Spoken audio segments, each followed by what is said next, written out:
You know how most traders treat prop firms like a game? They buy a challenge, pass it once, and then blow it a week later. And then they go again. New challenge. New hope. Same story. No return. That's not trading. That's gambling disguised as, I'm working on my dream. And the reason most traders stay stuck there is because they treat their prop firm account like a hobby instead of what it actually should be, a business. So today, I'm going to show you exactly how to turn your prop firm hobby into a real business. Because the moment you make that shift in your head, everything changes. Your habits change, your focus changes, and your results? They stop depending on luck. All right, let's get to it. 1. Stop celebrating fake wins. Let's start with the truth. If you're celebrating because you passed a challenge or because your demo account shows profit, you're doing it wrong. That's like starting a restaurant, printing a grand opening banner, and throwing a party before you've even served a single customer. If you want to run your trading like a business, then you need to understand one simple thing. Passing a challenge is not a business milestone. Getting paid is. Real businesses celebrate profit, not paperwork. Real traders celebrate withdrawals, not challenge passes. So here's your first mental switch. Every time you pass a challenge or get a funded account, don't post it on social media. Don't text your friends. Don't even smile yet. You can celebrate when you've made more than what you paid for it, twice. If you paid $500 to get that 100K account, and you haven't made at least $1,000 from it, you haven't made money. You just got started. 2. Track your results like a CEO. Now let's talk about something every real business does, accounting. Every business has a P&L statement, profit and loss. Most traders, they don't even know how much they've lost on challenges this year. If you spent $2,000 on prop firm challenges and haven't made it back, that's not trading, that's a negative business. And the first step to fixing it is seeing the numbers for what they are. It doesn't matter if you use a spreadsheet or an app that connects to your broker. What matters is that you see your trading results in black and white. When you look at the numbers, patterns appear. You'll start seeing what days you perform best, what times you lose focus, what setups work, and which ones are just noise. Every big trader you admire, they track everything. Every winning business does too. Before we go deeper, remember, I've put the link to the best prop firms and promo codes in the pinned comment below. It helps support my work and saves you some money. Check that out after this video. And make sure to like this video and subscribe if you want to learn how real traders think differently. 3. Build one system and master it. Here's the part that most traders skip: simplicity. You don't need 5 strategies. You need one that you know better than you know your own birthday. Think of it like a factory. Factories don't make 10 random products a day. They master one process, make it efficient, and repeat it until it produces consistent output. That's what your trading needs to become, a process that works so well you can almost do it in your sleep. If your business was a restaurant, you wouldn't change the menu every week. You'd find your best dish and make it perfectly every single day. So instead of chasing new setups and new indicators, master one. Build a routine around it.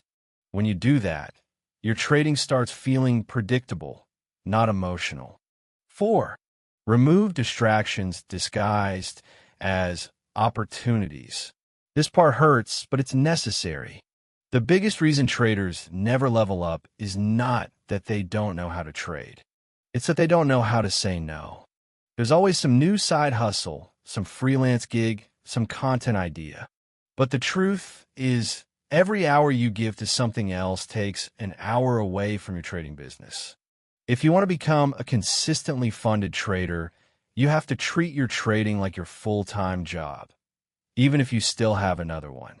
That means setting clear hours, sticking to your system, and rejecting anything that distracts you from it.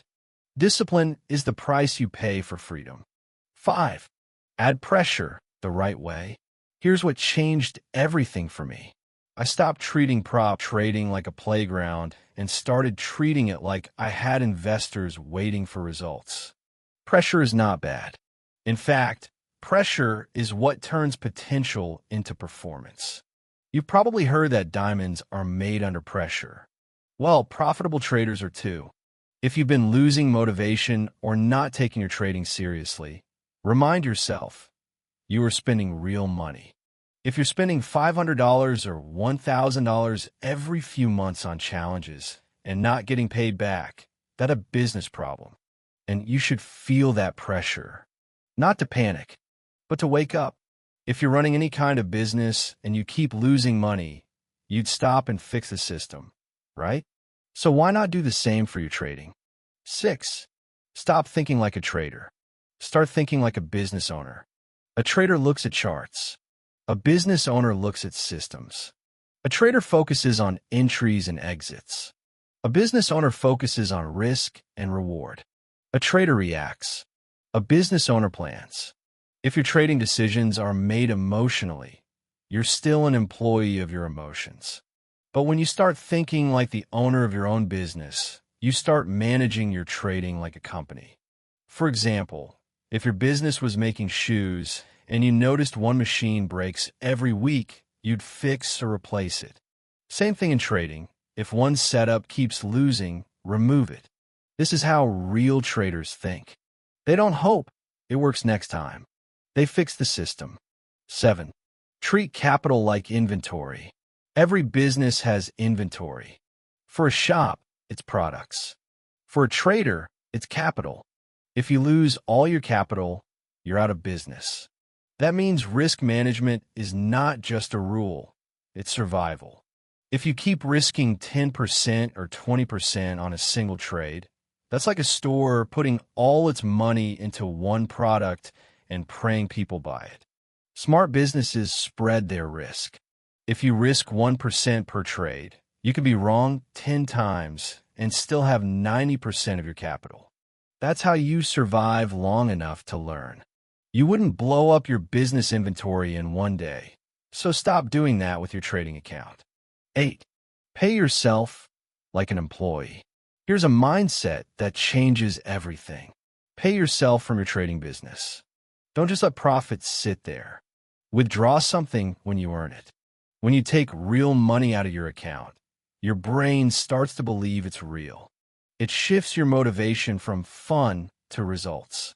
If your goal is to become a full-time trader, start paying yourself small, even if it's just $50 a week. That's how you turn a hobby into a job. And when you do make a withdrawal, that's when you celebrate. That's the proof that your business works. 9. Build consistency before scale. A lot of traders want to jump straight to big accounts, 100K, 200K, even 500K. But think about this. If you can't make 5% consistently on a 10K account, what makes you think you'll do it on a 100K account? You don't scale something broken. You fix it first. If you can make $500 a month consistently from a smaller account, scaling up just multiplies it. That's how you build wealth. Not by gambling for one big win, but by repeating a proven system on a bigger scale. 10. Don't mistake movement for progress. Buying more challenges doesn't mean you're growing. It's easy to mistake activity for improvement. Real business owners don't just work more hours, they work smarter. Real traders don't just take more trades, they take better ones. If you've been buying challenges, losing them, and calling it learning, that's fine for a season. But at some point, learning has to turn into earning. And that shift happens when you slow down, simplify, and start measuring results instead of effort. Before we wrap this up, remember, the best prop firms and promo codes are linked in the pinned comment below. Using those links helps support my work and saves you money at the same time. And if this video helped you think differently about your trading, hit the like button and subscribe. It tells YouTube you want more videos like this and helps the channel reach more traders who need to hear this message. So let's recap in one line. Turning your prop firm hobby into a business starts the day you stop celebrating passing challenges and start celebrating real withdrawals. You treat your trading like a company. You track your results like an accountant. You focus like a CEO. You protect capital like inventory. You pay yourself like an employee. And you keep refining your process until it feels boring, because that's what consistent business feels like. At that point, trading stops being a gamble. It becomes a system. And systems don't need motivation. They just need execution. You don't need a new strategy. You need a new mindset. You don't need more luck. You need structure. And once you build it, your trading will stop being a hobby you hope works someday and start being the business that funds your life. Now go back, look at your trades, look at your spending, and ask yourself one question. If my trading were a company, would I invest in it? If the answer is no, then it's time to rebuild. Because once you start treating it like a business, the money starts treating you like a professional. And that's when the real game begins. Remember to like and subscribe. Check the pinned comment for the best prop firm links and promo codes, and I'll see you in the next video. Let's turn your hobby into a business. Let's get to work.